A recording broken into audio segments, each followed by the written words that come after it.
Well, hello friends, welcome back to the closet.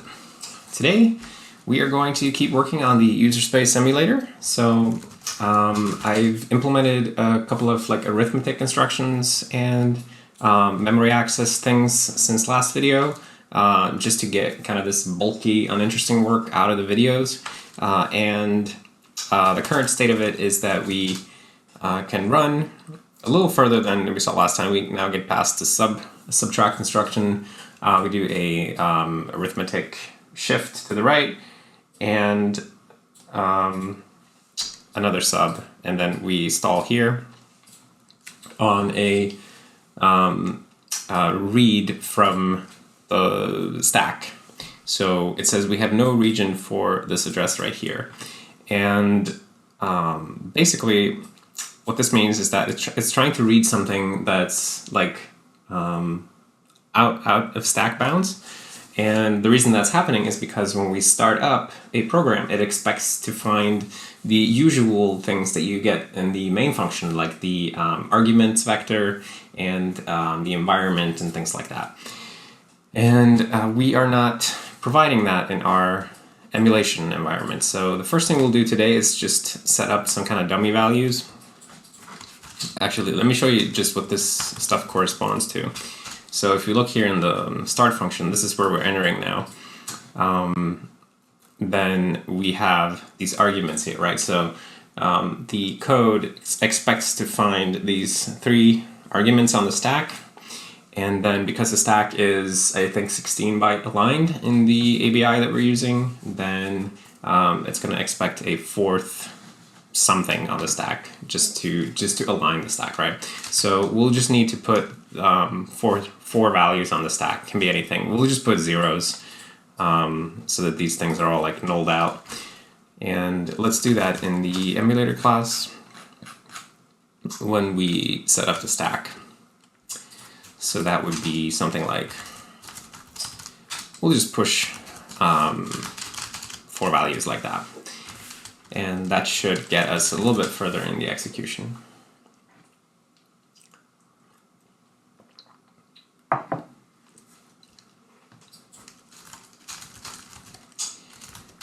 Oops. Well, I guess I can run any program really, but we're sticking with true. Okay, so now we made it past this thing right here, and we do a read of memory from just within the stack. So if you look in start, we can see that it is fetching this thing right here. So it's assigning the environment pointer to the environment global variable. And after that, we try to write a 0 to a global. So this thing right here, we're assigning to a global. And that's not going to work out because the global, actually both of these are globals, they are in the data segment, right? So if you look at the address that it's writing to, it's at typical data segment address. So let's actually see, let's use readelf to verify that we are within the data segment. So readelf-l, userland true. So 805 F100. So it's within this segment right here. It's a read-write segment. And we will need to, basically we're going to need to set it up so that we're actually loading the whole ELF executable. Because until now, we've just been getting a pointer into the ELF executable and then fetching one instruction at a time. But that's obviously not going to work the moment we want to actually do a jump or something, because we don't even know what our current instruction pointer is. We're just streaming instructions one at a time. So I think the thing we'll do now is we'll build a program loader. So let me just commit this first. Set up a very basic ELF entry program entry stack. Yeah. Okay. Extremely basic. So let's make an elf loader. So I guess really when we call like emulator exec from the main function here, we don't want to have all this gunk here like fetching a start symbol and stuff, because we can just use the entry point, which is like the virtual address inside the elf executable where code should begin executing. That's really where we want to execute from. So I'm thinking what we'll do instead is maybe something like we'll get rid of this stuff so we don't find the start symbol anymore. We don't make a stream thingy, and then we will tell the emulator load elf. Wait, is this thing always non-null? Yes. Okay, so we'll make a load elf thingy, and then we will just execute with no arguments. I think that'll be good. Maybe we don't even need that anymore. Okay, so what is load elf? Let's see. Load elf loader.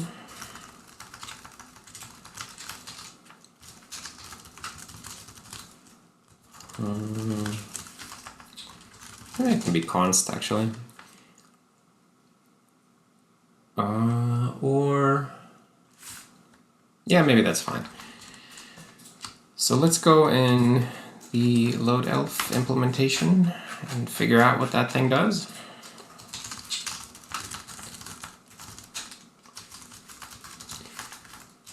So essentially, when we were looking at the read elf output, we can see here that this elf executable, the true program, has 3 program headers. And at the moment, we're only going to care about the load headers, and we'll just skip over thread local storage. We'll come back to that later anyway. But these two represent like areas of memory that we need to allocate. And these are the virtual addresses that these two segments need to have in the runtime environment. So we need to like allocate MMU regions, map them at these addresses, and make sure that the emulator's soft MMU knows to access this data correctly. So here we'll do something like for each program header,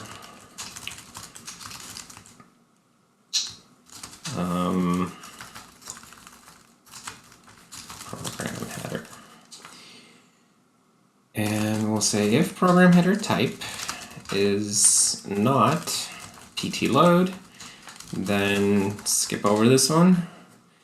But if it is a pt load, then we want to create a memory region. So we'll use our simple region that we created last time for now. And we have to tell it where in memory it exists. So that will be the what's it called? Oh, right, this thing is not typed. Image program header. I wish QCreator would recognize what this type is going to be, but I guess it's too complicated.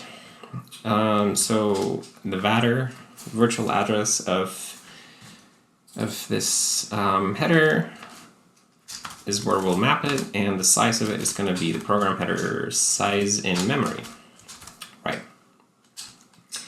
And then there's this thing that for executable, non-writable executable headers, we can just take the data verbatim. So I guess we'll just memcopy, or actually we could even, we should probably, later on we should probably make like a read-only simple region that we use to map the program header. we'll need more stuff for this later, but right now let's just do this stupid simple implementation. So essentially we need to memcopy the file size number of bytes.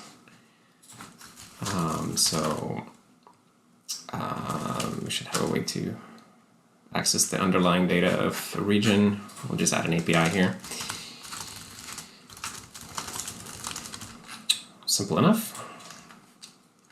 So program header, raw data, and size in image. And we don't have memcopy. That's easy to fix. Okay.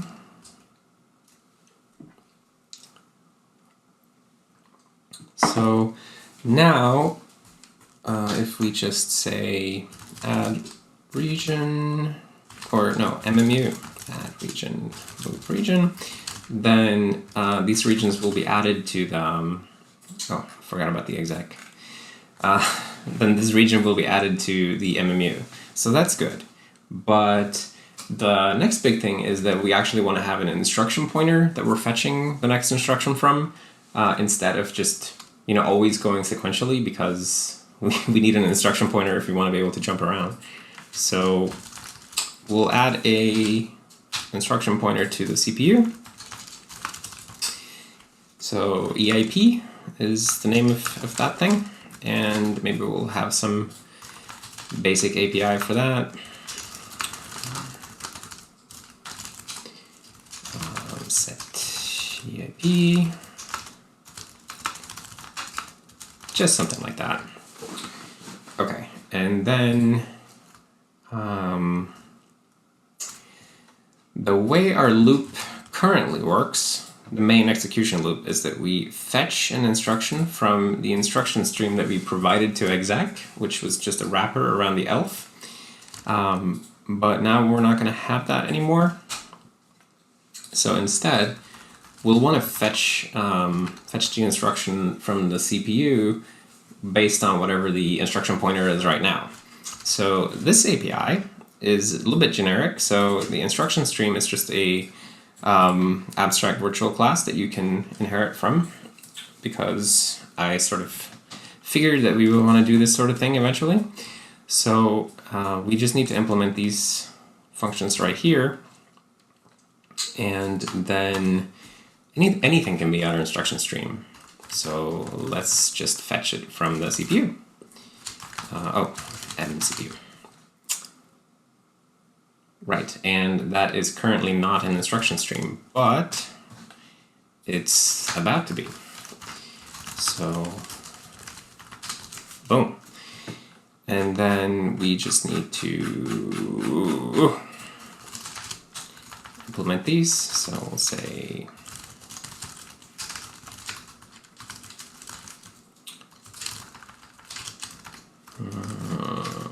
interpreter. Okay. This is going to be real sweet. And then I guess we can go and implement these somewhere. We'll put them maybe somewhere here. So can read tells us if it's still possible to fetch an instruction. And it's primarily used when it was used by, like, when we were doing a disassembler, because when you're doing a disassembler, you're reading from a file and then you can actually run out of code. But in our case, we're actually not going to run out of code, because if we like run off the end of some memory, we'll just try to read past the end anyway and get a failure. So we can skip over that one. So we just need to implement these guys. And this will just be a matter of read memory at CS EIP. Let's say value. And of course we have to actually increment the instruction pointer after a read. So then we do these. And here is a 16-bit read and a 32-bit. There we go. So that should be enough for this to become an instruction stream. And then I guess here, now we don't have the base of the instruction anymore, but we can just do something like this. Base CIP, okay. So let's try it. What did we forget?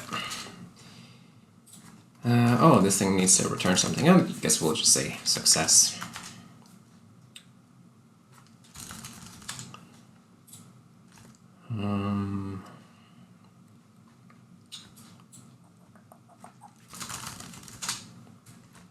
And now we fail immediately. So we are doing you can see here, it's doing an instruction from stream, and then it's trying to do a read 8, an 8-bit memory read from the instruction pointer, but it's trying to read from a selector right. So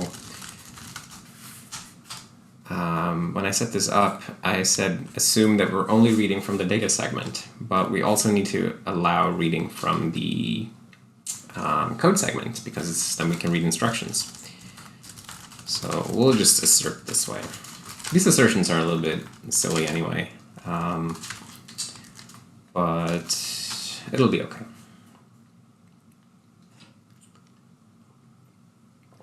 I don't think there's any scenario where we should have to deal with like arbitrary segments in user space code, but maybe I'm wrong about that. I haven't really thought about that fully.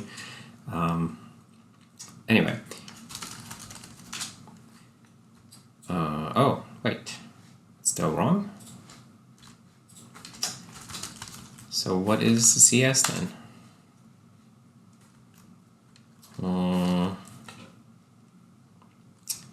I would have thought it would be 18.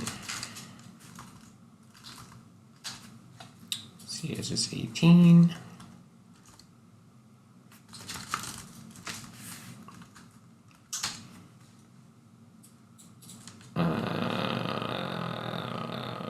Okay. I guess we'll have to print out what we're reading from then.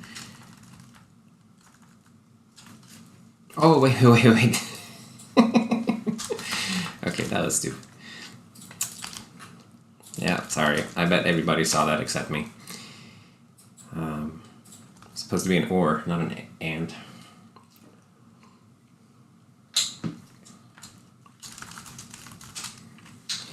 Okay. That is interesting. So wait, so what happens now? We're trying to do a read, and now we're trying to read from address 0. Aha! Because we never set the instruction pointer to anything interesting. We need to do that in the load elf, of course. So after we've actually loaded all the memory from the elf, we have to do mcpu set eip elf image entry. And that's how we actually know where to start. Oh, it's a virtual address object. Maybe the emulator code should use virtual address objects, actually. I gotta think about that. Anyway. Ooh, there we go. We are executing code again. And now you can see we make it even further here, because we're able to, this was the place where we died before, so now we can actually store a 0 byte into a global variable, and then we store some the environment pointer, I think, into another global variable, and then we make a call, and that fails because we haven't implemented call yet. So fantastic. And then you can also see here all these memory reads. These are the instruction fetches. So this is going to get pretty spammy if we log every read and every write. But I think we'll keep these logged for now, and then eventually we'll get rid of them once we feel more confident that everything is working correctly. So this is great. Now the call instruction is next. So that was line 455. That's called immediate 32. Okay, so maybe we can do some commits here. Let's do the elf load thingy. Actually, let's do the whole, basically the whole thing, isn't it? Yeah, it's the whole thing. I don't know why I thought that there was multiple things here.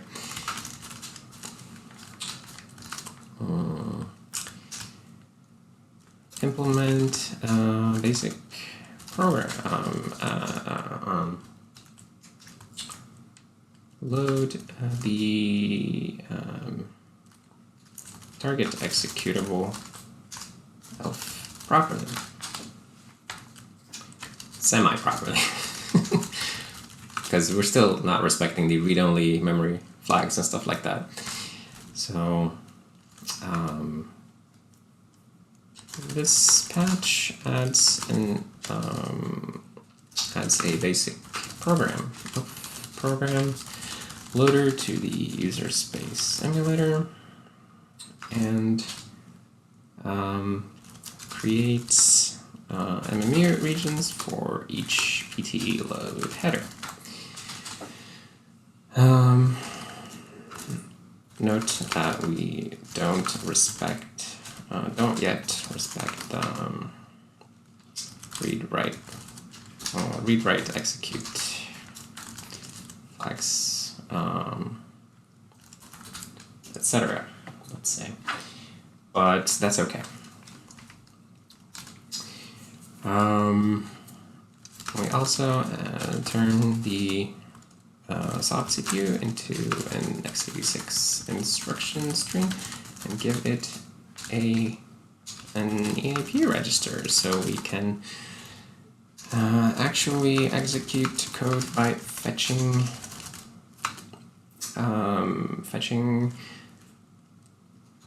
memory through our MMU abstraction. Yes. Okay. Wow, that got a little verbose. We should probably print out what our instruction pointer is when we're executing also.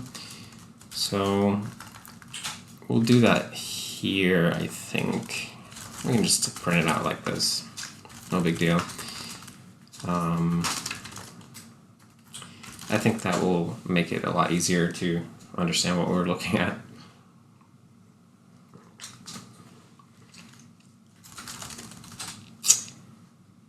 Right, so now, like, before each instruction we see the address of that instruction, right? So we can cross-reference with this assembly.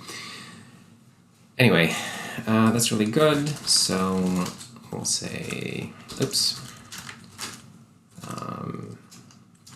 print out the current EIP as we execute instructions. Okay, so let's do that call instruction. This guy right here, call immediate 32. So call is pretty simple. Basically, we just need to push the current instruction pointer and then jump to a new place. And the immediate, 32-bit immediate is baked into the instruction in this case. So if we look at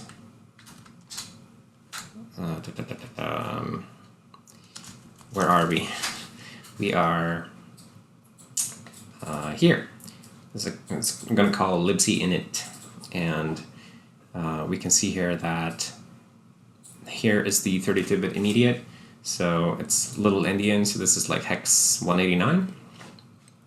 And you can see here that it actually calls to an address that's like starts with 8,000 something whatever, or 8 fajillion, and that quickly tells us that this is a relative offset, right? So it's relative to the base of the instruction. So we need to treat it that way. So relative offsets, they go, they're basically like signed integers. So we basically just need to treat the offset as a signed integer and then add it to the current instruction pointer. So first push the current instruction pointer, and then then set DIP current instruction pointer plus signed integer 32 of the immediate. Yes. And also of note here is that when we are in one of these instruction handlers, the instruction pointer has already advanced at this point, so it's actually pointing at the next instruction. So it points at the current instruction during instruction decoding, but by the time we're actually executing the instruction, it points to the next thing, which is natural because then what happens here is that we push the address of the instruction following the call, so that when you eventually return from this call, you end up one instruction after call. Otherwise, you would just like go back to the call and then you would call again, right? And you would infinite loop that way. So let's see if this works.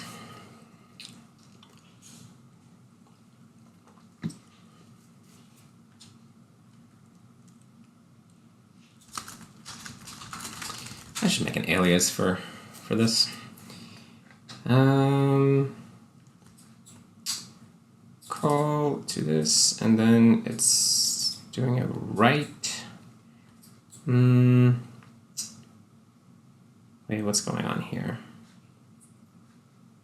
No region for this.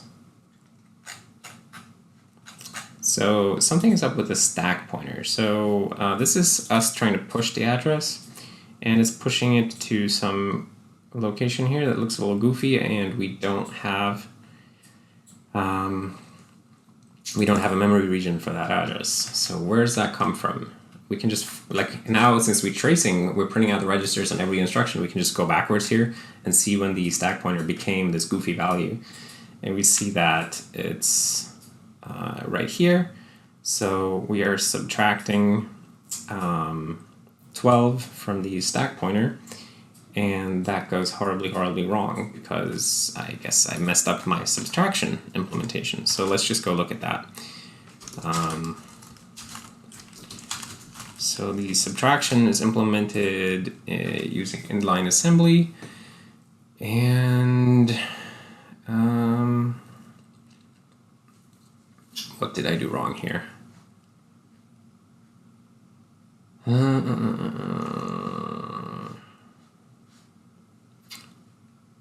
That's subtracting an immediate from a 32-bit register.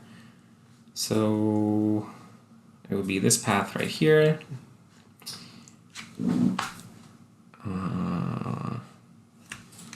Let's just look at what this actually generates.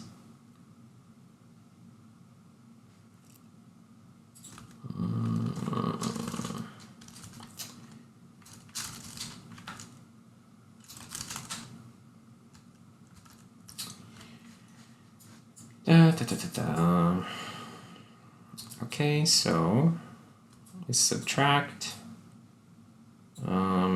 CX from AX, sure, that looks fine. And then push flags, pop flags. So I guess I should talk about how the arithmetic instructions are implemented. So because we know that we are going to run on x86 anyway here, I figured that we can just take advantage of that fact and implement a lot of arithmetic things using inline assembly, because then we can get all the arithmetic flags that way. So basically, when we encounter like a subtract instruction, we just do inline assembly for subtraction, and then we take the flags that the x86 CPU that we're running on generated, and we just copy those into our flag register in the soft CPU. And that is significantly less work than manually computing what the flags, all the different flags should be. It's like, I don't know, like 40x less instructions or something. So let's see. Maybe not 40x, but almost. But how am I messing this up? So did we do any kind of arithmetic earlier? here we're setting this register and then subtracting from it, and that works out fine. But then later on, this instruction right here is not fine. So this appears to be not a 32-bit immediate, but a 8-bit immediate instead. And I'm guessing that that's what goes wrong. So,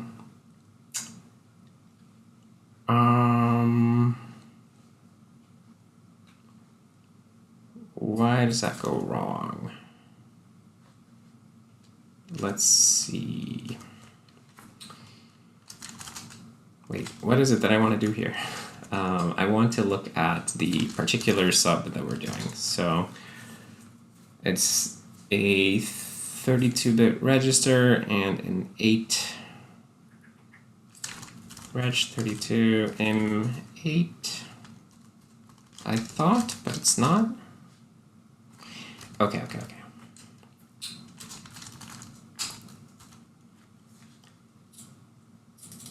This thing right here, sub ESP hex C, 83EC. Let's see what this instruction is then.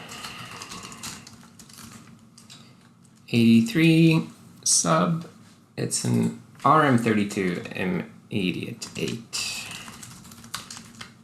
Right.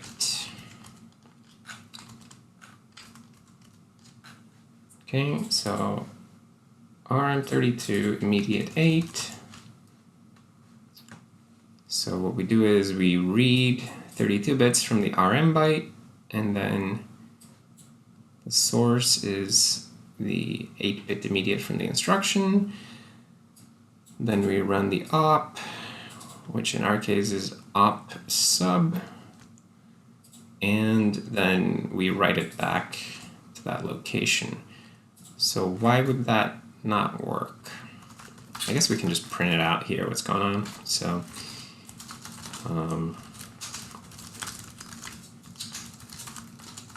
I've been like building this template-based thing here to execute instructions, because so many of them have so much in common that it's almost silly not to.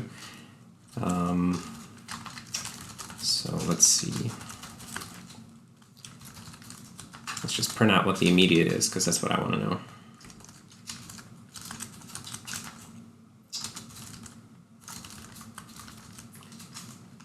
And I guess what the RM contains as well. Okay, I don't know. I'm combining these weird output styles here.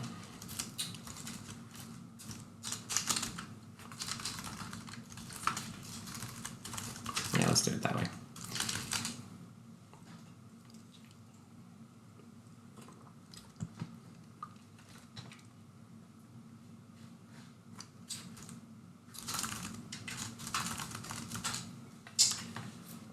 Okay, so you see it right here. It's running the generic ARM32 M8. Subtract this value from this value, and that goes badly. Why does that go badly? So we will run the op with these two template arguments, so 32 and 8. Op sub, template arguments are destination and source. So destination is 32 bits, source is 8-bit. So destination is 4, we take this path right here, and we want to subtract the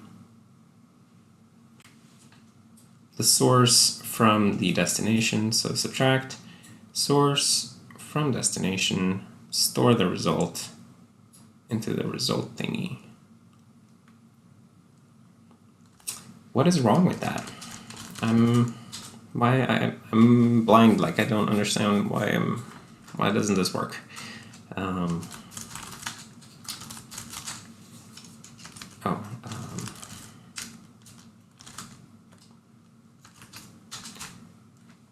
So I guess we'll have to look at the op sub for just trying to find the one with the right arguments. Okay, so here's one with unsigned int, unsigned char. So this is our 32-bit, 8-bit template parameters. So it does.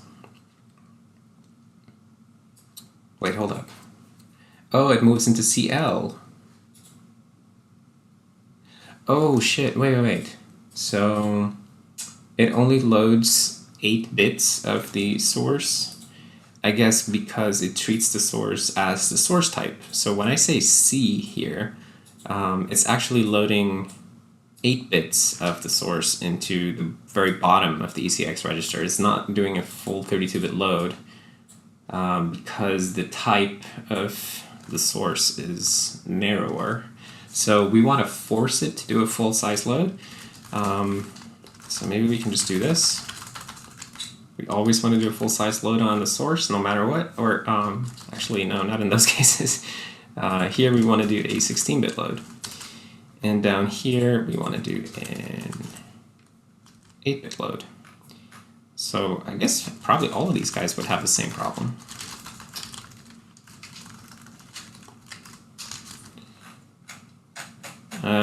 I've implemented a few different things here using inline assembly, which I think is going... It's like a little bit chunky, but it's going to be good. It's going to be good.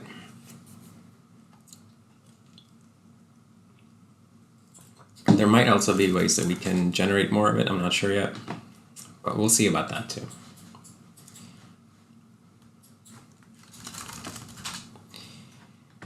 All right, so at least now we continued, so we got all the way here to a push instruction. So let's just see that that sub worked out correctly. It's right here. So subtract 12 from ESP. ESP was this, and then we subtract 12, and we get F54. So that's good.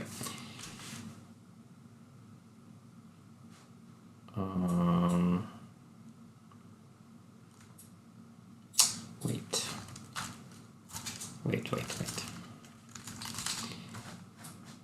Is that good? E0? Am I counting this correctly?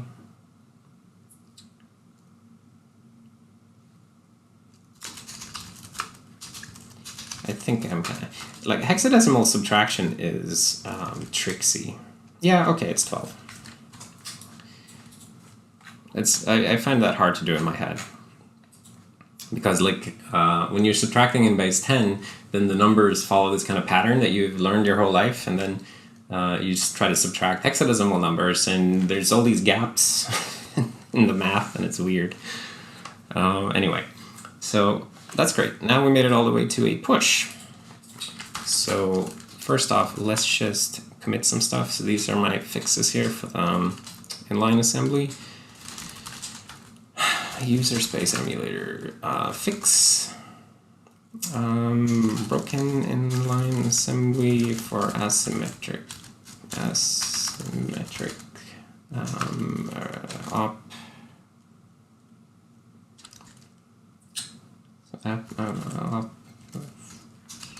op things.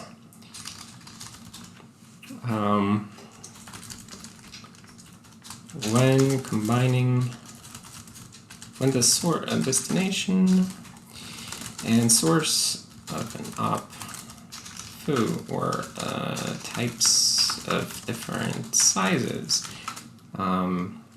the generated assembly was not loading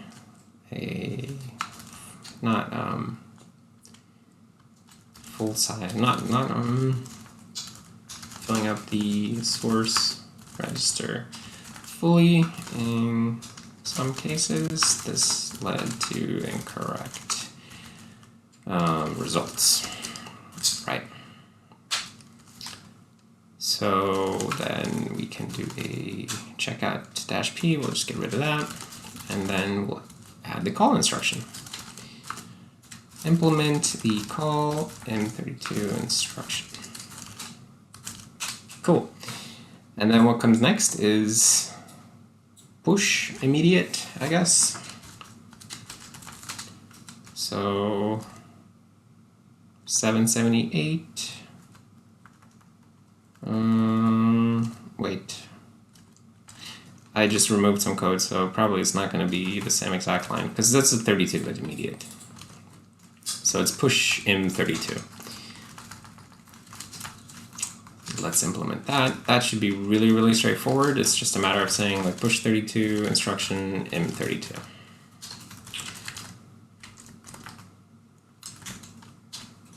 Because unlike the call, this is not a relative immediate, because that wouldn't really make any sense.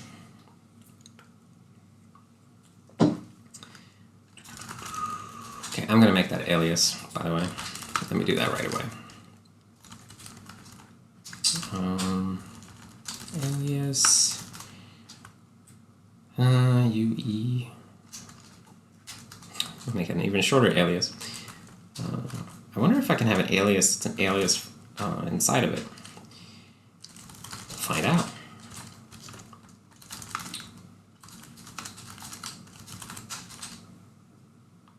That didn't work.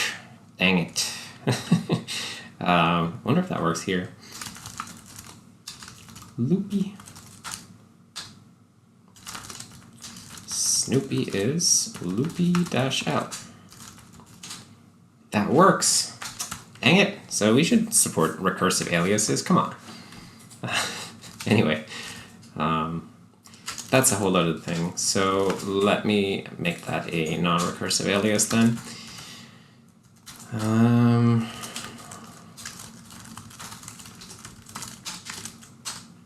Just to make sure that that's good.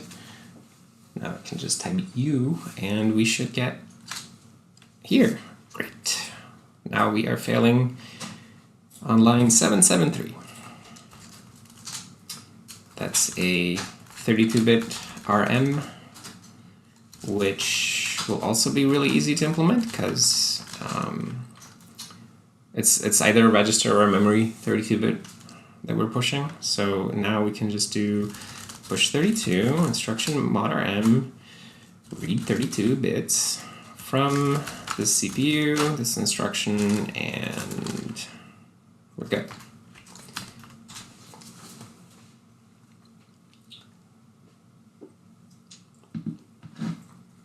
I guess we'll like keep inching forward a little bit like this.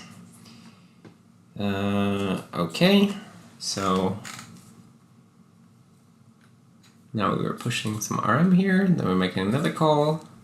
It's kind of fun that we're like making calls, but we don't see where the calls go.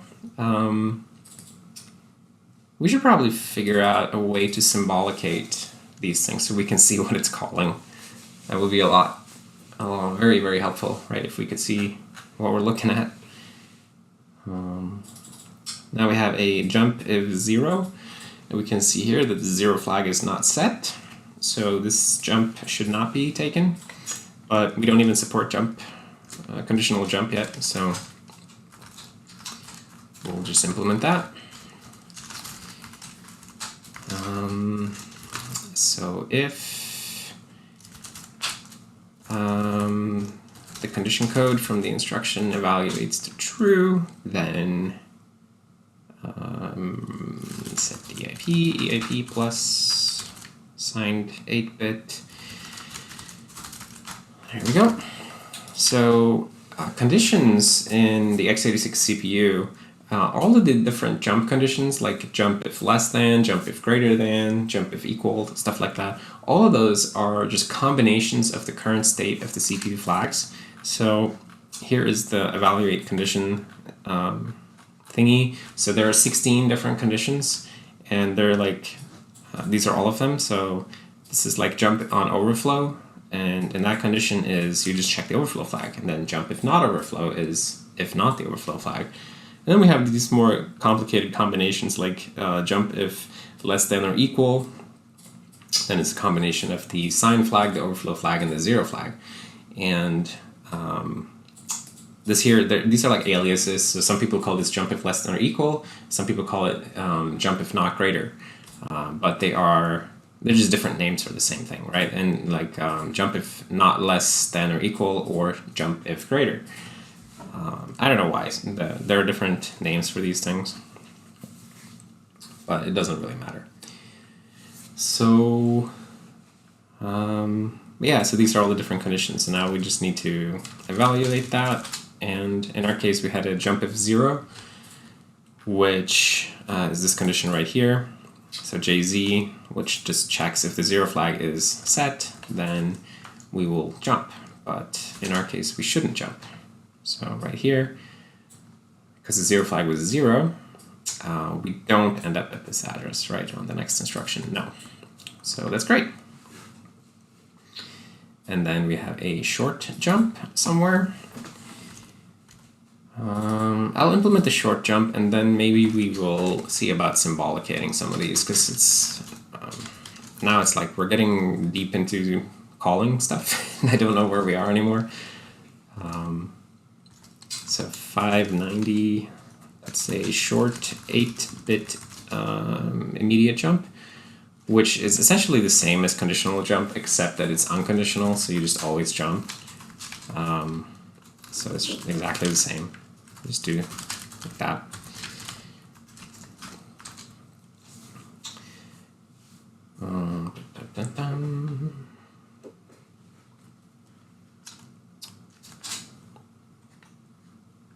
Oh, check it out. We made it all the way to a RET. And that's funny because when we hit a RET, we actually kill the emulator. But I guess this hack is no longer needed. But let's commit these instructions that I've added. So not this guy, but we have some jump instructions. Do those.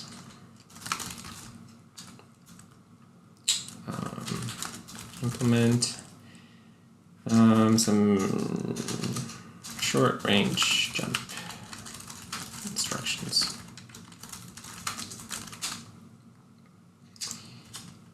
And push M32 and RM32. And push M32 and push RM32. Cool. Okay, so I'm just going to move this thing out of the way. Probably we can put it like here. I think. And we'll overwrite it. Yeah. Okay, so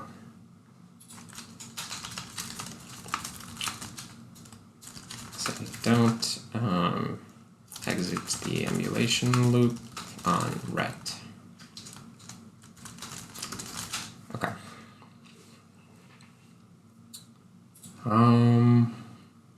Right, so let's symbolicate these things so we can see where we are. So there should be a way to provide, to give a symbol provider. And man, how did we do this? There's a symbol provider thingy somewhere.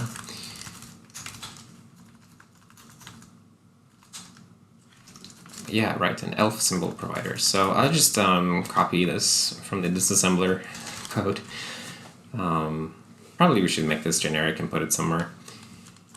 But it's really small. It's just the thing that the libx86 has implements a lot of these things generically, because I didn't know what kind of things we wanted to build with libx86, and now all of this stuff is paying off. So the fact that symbolication is a generic interface, you just give it a symbol provider, is really nice for us now, because now we can just feed that to our thing. Symbol provider. Although we need the elf loader, we don't have that. Maybe we should hold on to that in the emulator.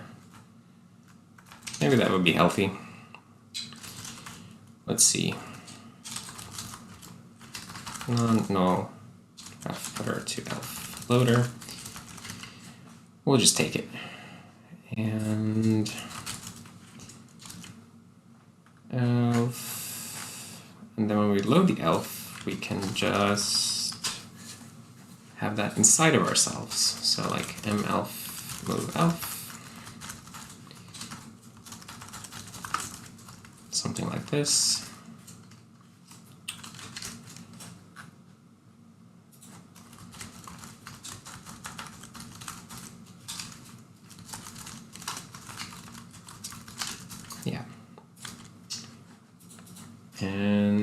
you don't like that because you want a comma, sure. And then here we just want to give you the elf.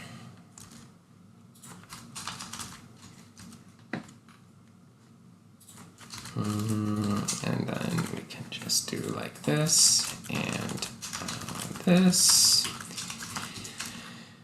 And then finally, we can supply the provider to the instruction disassembler. Almost there. What did I mess up? Missing paren. Okay, could be worse.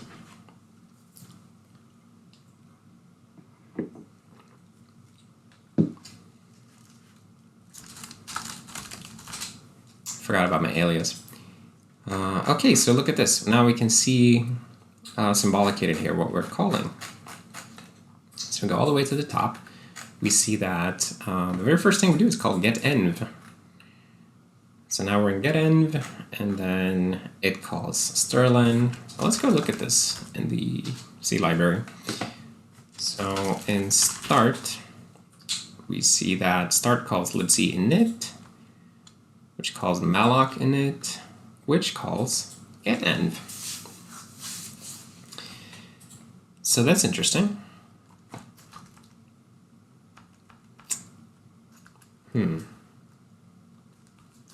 I guess that makes sense. That I'm just surprised that these things happen so early. Oh wait, no, there's missing scroll back here. Okay. Dang it.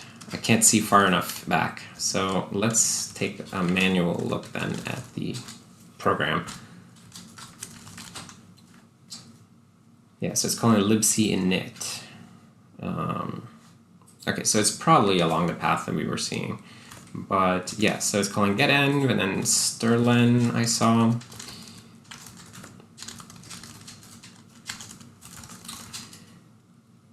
Strlen, and then we're trying to RET.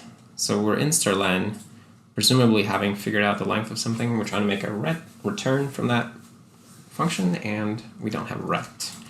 So first thing we'll do here is we'll just commit this. Symbolicate disassembly output.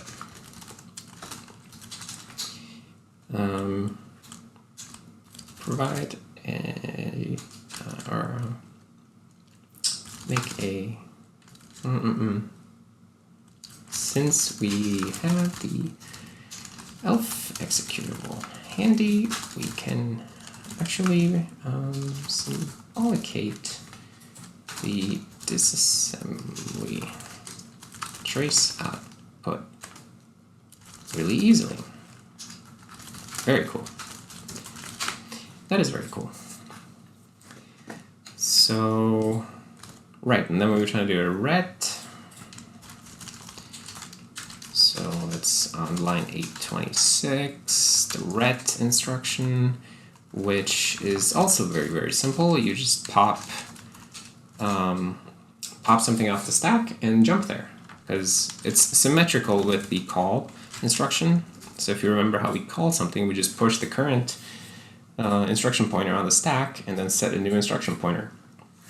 So symmetrically then, to return from a call, we just pop whatever's on the stack and jump there. So here we just do address, or even we can even write it this way, pop 32, right? It's that simple.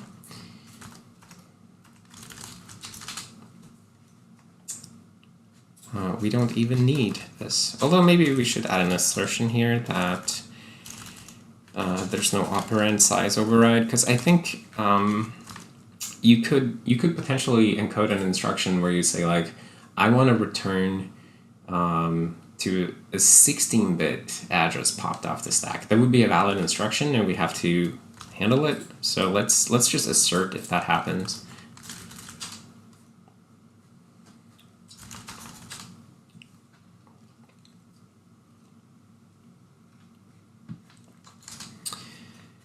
Okay, so now we have RETed, and we are back wherever we were calling from. So I think that would be in getEnv. We could probably symbolicate a lot more, but should we? Maybe we should. I don't know. So let's see what it's doing. Get env calls. Wait, how does this look like? Get env. Okay, here. So get env calls strlen, and then we return to 1bfb. So it's right here. Instruction right after strlen. We return. We're here. We do a read from a global. Muck with the stack pointer, blah, blah, blah. And then we try to fetch from this offset. So, and that's where we die. So this is a null pointer dereference. So ESI here is a null pointer. And ESI comes from a global. So get env. That's this global right here. So the environ thing, environ global is null. So we set that to the environment pointer that we passed to the program. I guess we don't support, or we don't handle a case where there's no environment provided. So we would need to set up a more fully formed initial program stack for this to work. But I feel like we could keep going like this forever, and I have to cut it off sometime. So we're just going to commit here, and then I think we'll be done for the day. The RET instruction. We can now return from a call.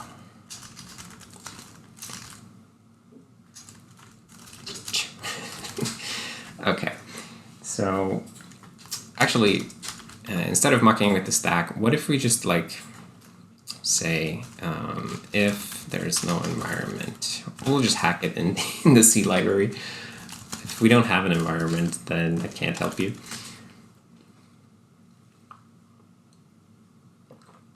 I'm just curious how much farther we can get if we do that.